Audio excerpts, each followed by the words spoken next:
Oh, hey, you guys. I didn't see you there. I was just smelling this fake flower. Want to know what it smells like? Artifice. What's up? Today's Tuesday, day, I forget, of these daily vlogs, but they're daily. The main thing to know is daily. And it is Tuesday after Memorial Day, so it feels like Monday. So all of my imaginary appointments this week, there's a potential that I'll forget them. Thanks a lot, fallen troops. Is this really what we fought for? I don't think so. It is a weird day though, that whole Tuesday after a 3-day weekend thing that feels like Monday. But I'm not going to waste your time talking about that. I'm going to waste your time talking about other stuff. And there's all sorts of stuff we could talk about. I was looking in the newspaper this morning, and I was like, God, this thing is long. Just kidding, that's not what I was going to say. But there was an interesting op-ed, and I wrote down the title here because my brain, like a sieve right now. It was, Women Used to Be Happier in the 60s. Or perhaps that's just a note I jotted down. I don't know. It was an op-ed in the New York Times, and it was talking about this study they did where, yes, women used to be happier in the 60s than now. And the article pointed out that the recent study where they compared them is notable because it didn't really provide a reason for why women are more unhappy, except that, like, bitches are always unhappy, you know? And here's what I have to say about this, and I don't mean to be the person who's just going to debunk. However, my thought whenever I read stuff like this is, I don't put a lot of validity in studies that are that mushy and involve soft science and have to do with people's feelings and emotions. Not that I don't think there's a lot of validity to feelings and emotions. I live based on mine. Yes, I'm very articulate. But what I mean to say is,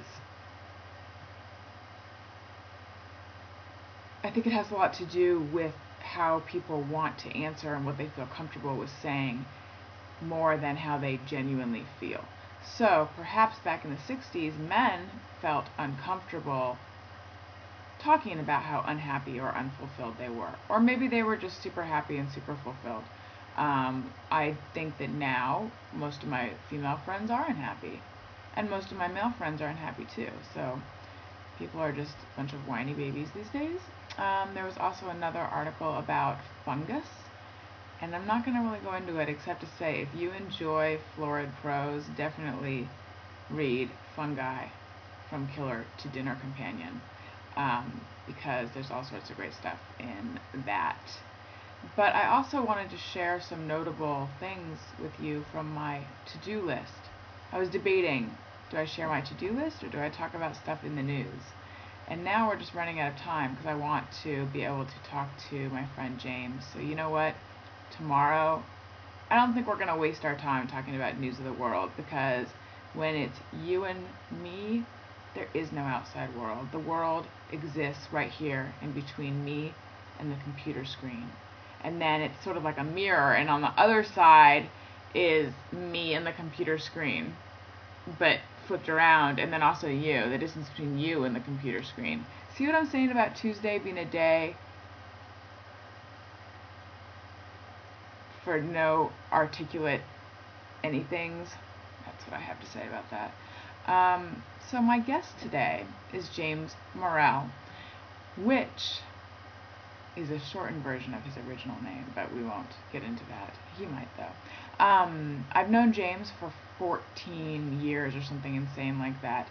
He is the CEO of Dr. Tadoff, which is a tattoo removal service, but he's been involved in all sorts of things. He's like probably one of the first true entrepreneurs I ever met. He might be the only true entrepreneur I've ever met.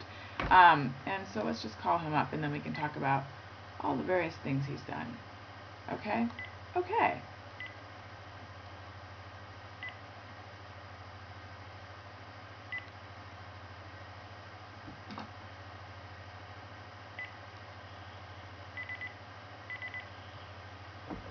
Here we go. We're waiting for him. He also just recently secretly got married, so we might have to talk to him about that.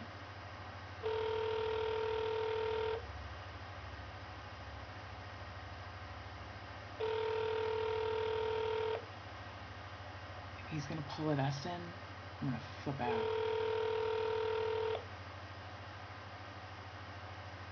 Oh, James. Do not do this to us.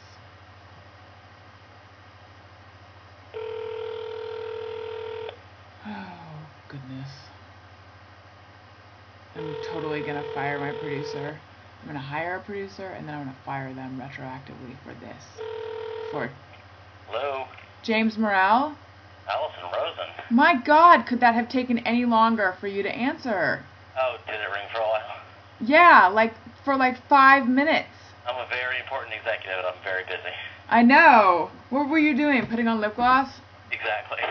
So anyway, during all that time, I had a chance to tell the viewers that you're probably one of the first true entrepreneurs that I've ever met, and maybe the only one. And I was saying that you do Dr. Tadoff now, but what are all the things that you did leading up to this? Before I did Dr. Tadoff, I did 1-800 postcards in New York, right down there on Barrack Street. That's right, and I think that's still around, right? It is. I think they have 6 floors of printing equipment now, and that was started out of my closet in Soho, so. But even before that, you had a pasta business, right? How little known. Yeah, I used to drive a truck from Long Island at 4 in the morning into Brooklyn, South Bronx, and Queens, buy ravioli, and then drive it out to the Hamptons and charge 10 times the price.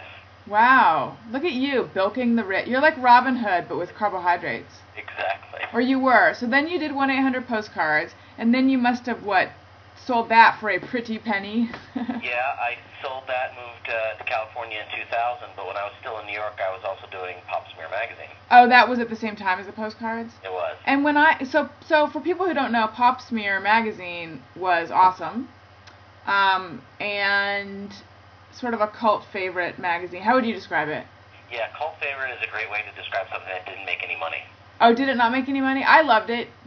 No, if you could put a price on my friendship, it'd critically acclaimed, but yeah, not profitable. Right. And so then I was living in LA when we met. We met at South by Southwest in Texas, and I forget what we were at this dinner together, and we just Sid McCain threw a party, and we got invited, and we sat next to each other at dinner, and all of the conversation was so boring, and we were the two geniuses at the table. We just happened to be next to each other. That's right. True story. After I met you, I was telling my bandmate. Well, so I was still in college when I met you, and then afterwards I I broke out and graduated. And then I remember I was in a car with my bandmates and I was telling them about you, and I was like, honestly, I've never met someone who reminds me of, I forget what the order, but I was like, I've never met someone who's that sharp and that smart, and then a pause, blah, blah, blah, and then I was like, I've never met someone who reminds me of me so much. Exactly.